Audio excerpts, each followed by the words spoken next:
But what have you learned? You have not even learned humility. When Mumbai attacks happened, the Prime Minister of this country came out and apologized to the people of this country, saying that this should not have happened and we should have prevented it.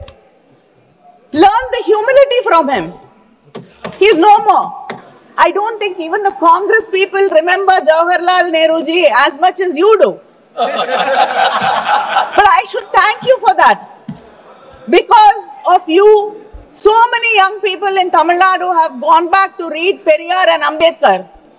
And today, all over the world, young people are finding out and wanting to know more about Jawaharlal Nehru ji, because, you know, a person who had such power to change history, to do everything, and imagine having such kind of power till today, even you, whatever mistakes you commit is because of him. இத்தனை வருஷமா நம்மளை ஏமாடி ஆக்கினதுக்கு காரணம் யாரு?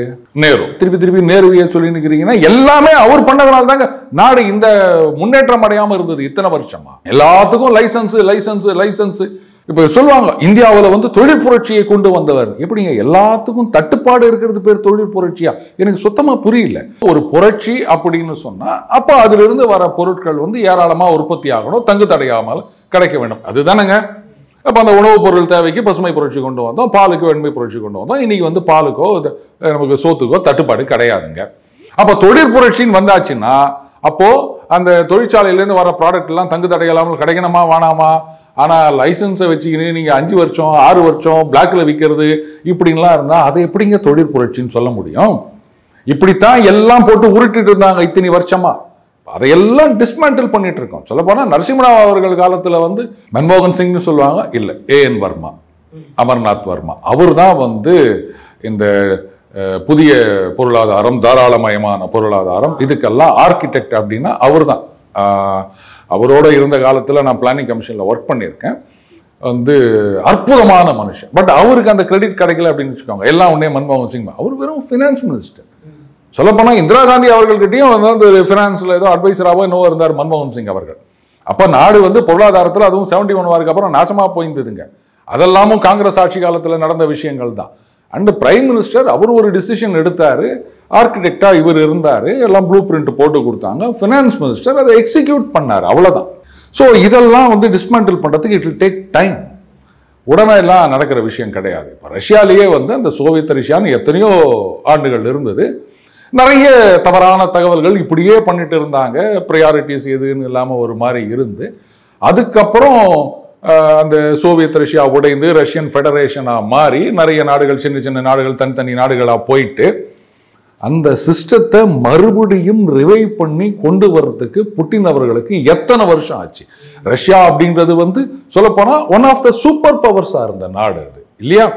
And ஏராளமான natural resources இருக்கு. அவங்க வந்து உணவுப் பொருட்களுக்கோ இல்லை வந்து பெட்ரோலுக்கோ கேஸுக்கோ இதுக்கெல்லாம் முக்கியமாக எங்கேயும் வெளில போக வேண்டிய அவசியமே கிடையாது. இன் அபண்டன்ஸ் எல்லாருக்கும் ஏற்றுமதி பண்ணக்கூடிய அளவுக்கு அவங்க நாட்டில் இருக்கு. ஆனால் அவங்களுக்கு அத்தனை வருஷம் தேவைப்பட்டது. நமக்கு வந்து என்னன்னு கேட்டீங்கன்னா எல்லா நேச்சுரல் ரிசோர்சஸ், முக்கியமாக ஆயில் வந்து இன்னைக்கும் 80% நம்ம தேவைகள் வந்து நம்ம இறக்குமதி பண்ணிட்டு தான் இருக்கோம். அப்போ அதுக்கு எவ்வளோ செலவாகும்னு யோசிச்சு பாருங்க. அண்டு இவ்வளோ மக்கள் தொகை இருக்க நாட்டில் வந்து கொஞ்சம் நேரம் எடுக்கத்தான் செய்யுங்க.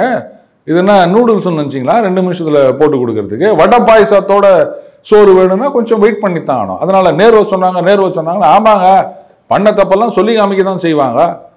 நீங்க வந்து இவ்வளோ தூரம் முன்னேற்றத்தை கொண்டு வந்திருக்கோம், அதையே உங்களுக்கால பொறுக்க முடியல, நீங்க இது மாதிரி பேசுறீங்க அப்படின்னா நாங்கள் அதை சொல்லத்தான் செய்வோம்.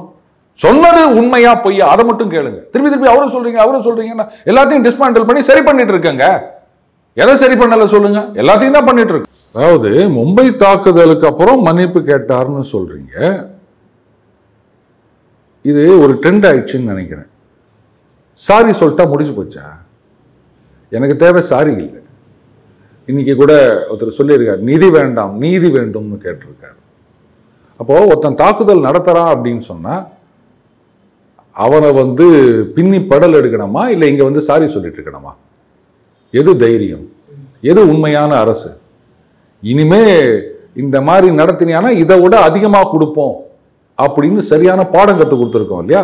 இது ஃபர்ஸ்ட் டைம் கிடையாது. இதுக்கு முன்னாடி சர்ஜிக்கல் ஸ்ட்ரைக்கு அப்படி இப்படின்னு நிறைய பண்ணியிருக்கோம்.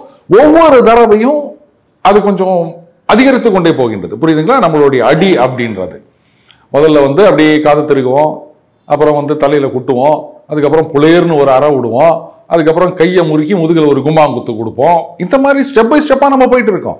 இதுதான் ஒரு அரசாங்கத்திடமிருந்து மக்கள் எதிர்பார்ப்பதே தவிர என்ன இருந்துச்சுன்னா உடனே சாரி பைத்தியக்காரத்தனமா இருக்கு. உலகத்துல எந்த நாட்டாலும் தீவிரவாதத்தை முழுமையா தடுக்க முடியாது அன்லஸ் அண்ட் அன்டில் பாகிஸ்தானை நீங்க முழுமையா கண்ட்ரோல்ல கொண்டு வர வரைக்கும். அதை புரிஞ்சுக்கணும்.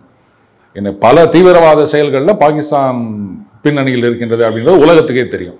ஆனாலும் அந்த ஸ்னேக் ஆயில் வைக்கிற மாதிரி அவர் அங்கே ஆயில் அது இதுன்னு கலாச்சி நிற்கிறாரு ட்ரம்ப். சரி, அதை விட்டு தள்ளுங்க, அவர் அப்படிதான் பண்ணுவார். அவர் இந்த சதுரங்க வேட்டையில் அந்த ரைஸ் புல்லிங் விற்கிற மாதிரி தான் அவர் பண்ணிட்டு இருக்காரு.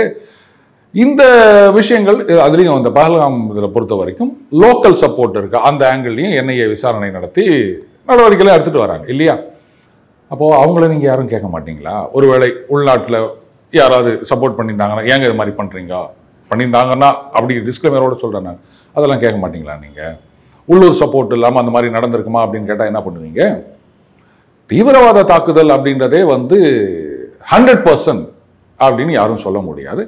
அப்படி பண்ணணும்னா அதுக்கு ரஷ்யா மாதிரி ஆர் போலந்து மாதிரி அந்த மாதிரி சில நாடுகளில் அது இல்லவே இல்லைன்ற மாதிரி பண்ணியிருக்காங்க. ஒரு காரணம் என்னன்னா சுற்றி இருக்க நாடுகள் பாகிஸ்தான் மாதிரி கிடையாது. அந்த ஒரு அட்வான்டேஜ் அவங்களுக்கு இருக்குது.